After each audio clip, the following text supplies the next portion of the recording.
Welcome back to Curious Now from the Center for Medical Simulation. I'm Jenny Rudolph, a social scientist and an athlete who loves to figure out how to use reps to get better at anything that's happening in life. And I tend to use social science theory and research to explain the strange things that we humans do when we interact with each other. Today, I want to talk about something called the intent impact mismatch, which is that super uncomfortable thing that happens when you do something intending to be sweet or kind or helpful, or intending to somehow benefit the other person, and it lands really badly. I want to start with an intent impact mismatch that I've noticed in myself. And the story starts with the fact that I grew up in an academic family, and both my parents were professors of political science. And our dinner table conversation definitely resembled a seminar. And each person at the table, my two siblings and I, were expected to report on our days. What had we done? Did we learn anything interesting? Any conundrums? Any accomplishments, etc.? And from this approach to dinner, I drew the conclusion that reporting equaled connecting, because my parents would smile and nod and listen to us as we talked about what happened in our days. And so I've gone through life literally till now, often thinking that reporting is connecting. And the first time I got an inkling that this was a problem was when I was a doctoral student. And one of my buddies in the doctoral program, Erica Foldy, who's now a professor at the Wagner School of Public Service at New York University, one day I, ran up to her or came up to her and told her something exciting that had happened that day.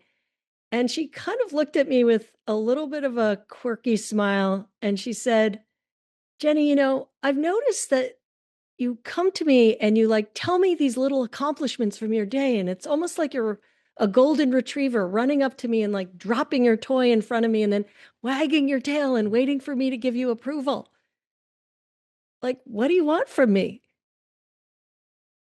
I was flabbergasted because I thought, of course, I want you to like me and I want to connect. Um, and of course, Erica and I discussed this um, in her inimitable good way. She kind of made me question whether that was actually the best way to connect. So I haven't really thought about this for literally decades. Until recently, I started working on trying to be a little funnier and lighter, both in my writing and in my speaking, my public speaking, et cetera. Can I bring a little levity to meetings? I took an improv class. And recently I thought, oh man, I text all the time. Maybe I could work on my humor with some coaching from ChatGPT. As we know, Jenny, asking a robot how to get funnier is the best way to get funnier. So every time I send a little text draft to ChatGPT for the last few weeks, one of the things it says to me, because I asked it to give me feedback, was, you're reporting, you're reporting, you're reporting again. And after a few rounds of that, I suddenly realized, okay, well, what am I trying to do there? And I realized upon reflection that to me, reporting is a way to connect.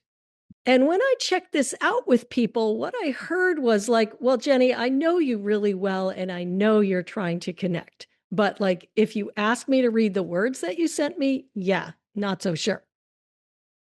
So my intention is to connect, but my impact might be uh, neutral.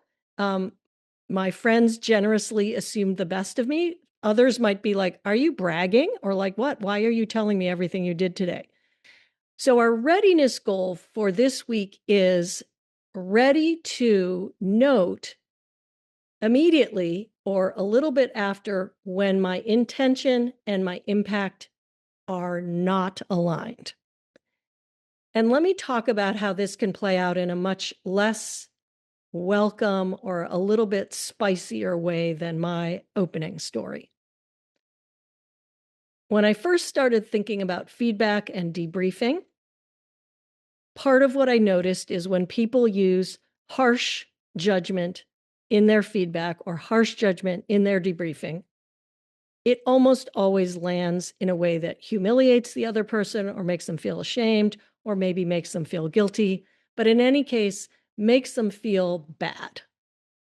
Now, sometimes that's obviously good for learning, but when I interview people about what is their intention with this harsh feedback, it is often to help the other person. They're trying to get across to the other person the importance and the intensity and the bad impact that the other person, are having, and therefore the raised voice or the snarky tone or the harsh words are um, reasonable because my goal as the speaker is to help you.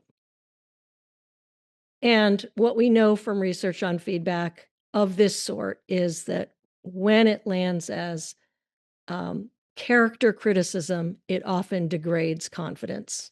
And so it has a double edged sword. Some learners, some colleagues will be able to hear the feedback in the harsh comments, but many will just be derailed by the negative impact of those emotions coming their way. I also heard when I interviewed people about why do they hide their judgments and use a kind of hidden judgment approach that usually often plays out as a guess what I'm thinking question. Wouldn't it have been better to give the medication earlier? Wouldn't it have been better to call me with the labs earlier? Wouldn't it have been better to do the report at the time I asked? People's intention with those questions is usually to give the other person a chance to share their side of the story, or their intention is to try to maintain the relationship with the other person because they've learned that the harsh judgment approach really hurts the relationship. But paradoxically, the impact almost always is that the other person feels possibly manipulated, like they know they did something wrong, but why isn't the person saying it? They might feel confused, or they might feel like they're not a good learner because they can't guess what the questioner is asking. So, in their book, Difficult Conversations, um, Heen, Stone, and Patton talk about this intent impact mismatch, which they noticed over and over again as they were training hundreds of people in the Harvard Negotiation Project to learn how to negotiate and share what they were really thinking. And negotiations were constantly or frequently derailed because people would say something with a positive intention in mind, but it would land with a very negative impact. So I just want to make this a little bit more concrete. In my family, a way that you showed your desire and commitment to connect was to report. I chatted with my colleague Mary Fay earlier today to ask her about what did her family of origin do, and she said light teasing was how we showed love. And if we were polite to you, you might not know this, but this means that we don't necessarily trust you or we might not like you. So if I come from a family where teasing is showing love, and then I have a new girlfriend or boyfriend, and I use teasing to show love, but they didn't have that in their family, my intention is sweet and kind, but the impact might land unwelcomely. So many of us parents, myself included, really want to help our kids, and our intention is pure, our heart is pure. We give advice, and that lands on our kid as me trying to control her. Another thing that I think I see quite often in the clinical context is people want to really respect each other's time. So they try to be really efficient. They try to be crisp. They try to be brief. They try to not um, add any kind of curlicues around a topic that they're talking about. And that efficiency and brevity can often land on other people as cold and uncaring.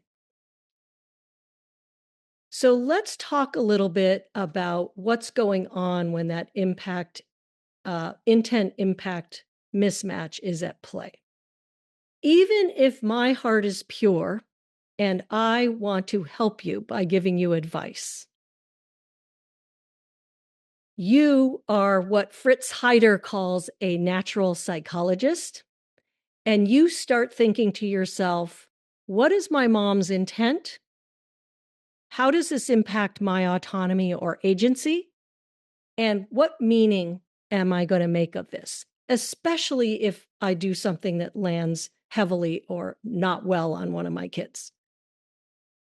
The natural thing to do is you mistake the impact on you for the intent of the other person. My mom is trying to control me. She's trying to take away my agency and autonomy. And the meaning I make of this is she's a controlling something. The challenge for us as leaders or people who might want to be curious now is to realize that if we can pause for a moment and recognize that my assumption that the other person's intent is demonstrated by the impact on me, if I can recognize that that is a false equation and pause for a second and get curious, I may be able to learn something interesting about what was going on with the other person when they did X or Y. More interestingly, and more importantly, for today's episode, we're going to focus on me, the doer. And one of the biggest problems for us as leaders is if we have a positive intent, it often systematically causes blind spots about our impact. And that happens for a couple different reasons. One is if I think I'm a good leader, I think I'm a moral person, I think I'm a caring person, and I do something, I give somebody some spicy feedback because I think that's really going to help them do a better job at their job tomorrow, but it lands on them in a way that hurts their feelings.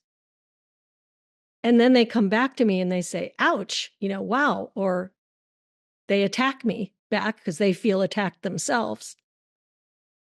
Since this clashes with my identity as I'm a good person, I'm a good leader, I may deflect or not even listen to what they're saying and don't let that feedback permeate or penetrate my practice. It doesn't matter if my intent was kind and caring, it doesn't cancel out the bad impact. And that is a very uncomfortable, unpleasant reality for us adults and leaders because we want our good intent to sanitize the impact.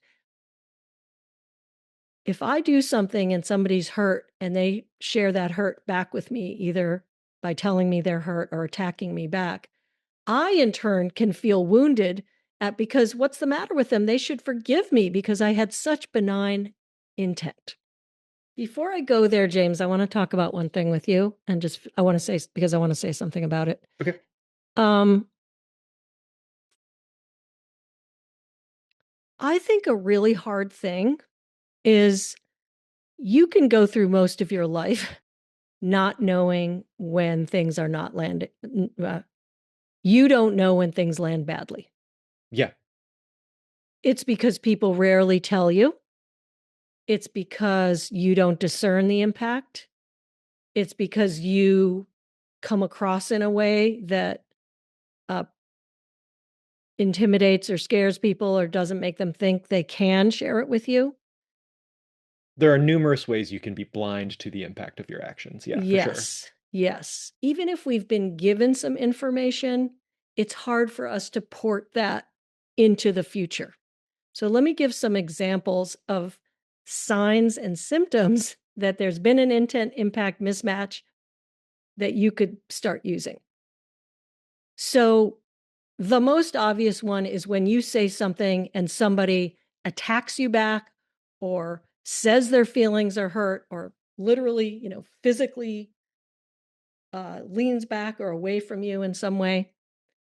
Um, That's a really great one.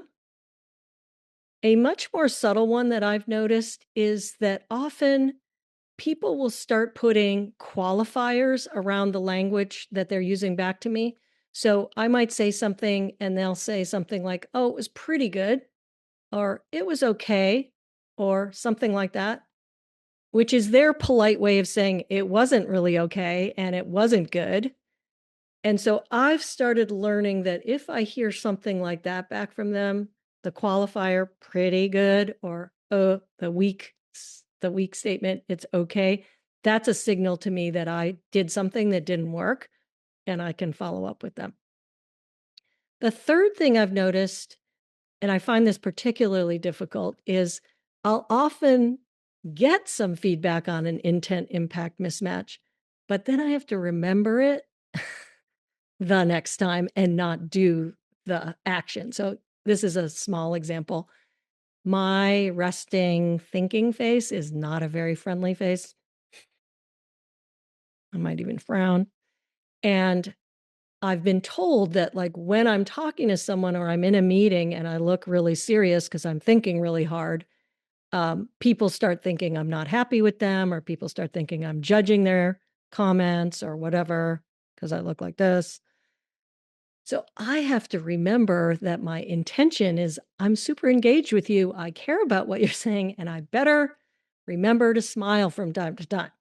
That's really hard to do, to remember to port that into the future. So those are some of the things that I think about when I'm trying to resolve the intent impact mismatch. Our workout of the week then is to catch the moment when there's an intent impact mismatch.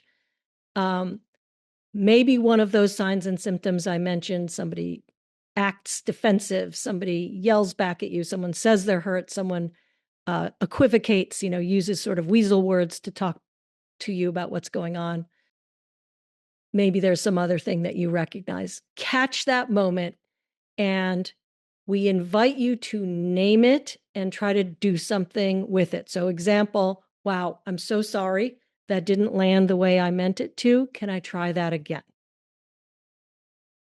So catch it and say, oh, I'm so sorry. That didn't land the way I meant it to. Can I say that again? Or can I do that again? Or something like that. That, by the way, is a very powerful repair attempt. Many times people will allow you to do the repair. I want to just highlight that occasionally people are sufficiently miffed or pissed off at you that they're not going to let you do the repair. Don't add insult to injury by getting wounded by that. Or, well, you can get wounded, but don't reflect that back to them. Thank you for spending a little time with me in Curious Now. Curious Now is produced at the Center for Medical Simulation by James Lipshaw. And we love to work with people via our consulting, our training, and our leadership coaching on the kind of things that we talked about today.